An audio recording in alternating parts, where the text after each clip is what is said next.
مولانا فضل الرحمن اخر هم د پاکستان ټول فوج ته چیلنج او سخت اخطار ورکړ. دا چې فضل الرحمن ورته کوم پیغور ورکړ ویډیو وګورئ او سول افغان چینل سبسکرایب کړئ. مولانا فضل الرحمن چې تل د پاکستان د حکومت او فوج ملاتړ کولو په دې وروستیو کې د پاکستان له فوج څخه خفه شوی دی او بار بار په فوج نیوکې کوي، خو په وروسته خبره شوې ویډیو کې هغه پاکستان فوج ته هغه خبرې کړي چې ټول خلک یې حیران کړل. فضل الرحمن په ډاګه وویل د ټاکنو پر سر جنجال د پاکستان د جمعیت علماء اسلام ګوند مشر مولانا فضل الرحمن پېښور کې د خپل اعتراضي غونډې پر مهال خپل پوځ مخاطب کړی او ویلي دي که تاسو غواړئ چې د نظامي درشۍ له لارې په مروب واچوئ ناسم پوه شوي یاست، ماته نږدې هم نشئ راتللی، چارې مو سمې کړئ.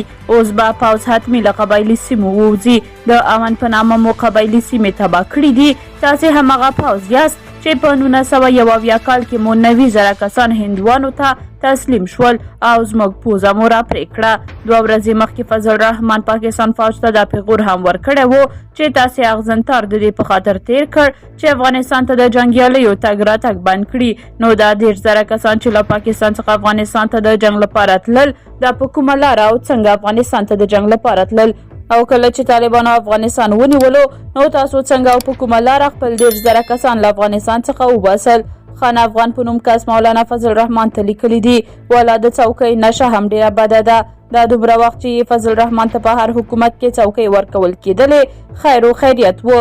پاکستان ټولو حکومتونو ته د زنده‌باد نارې وهلې. همدا 90,000 فوج چې هندوانو ته تسلیم شوی و تر هغه وخته چې فضل ته په حکومت کې ګډون ورکړل شوی و د فضل الرحمن پوزه روغه پاتې وه، خو اوس د واک څخه د لرې کېدو له وخته یې د پوزې د پرې کېدو وخت شروع شوی دی. د یادونې وړ ده چې فضل الرحمن په یوه مرکه کې په ډاګه ویلي و چې امریکا الوتکې حق لري چې وزیرستان کې عملیات وکړي.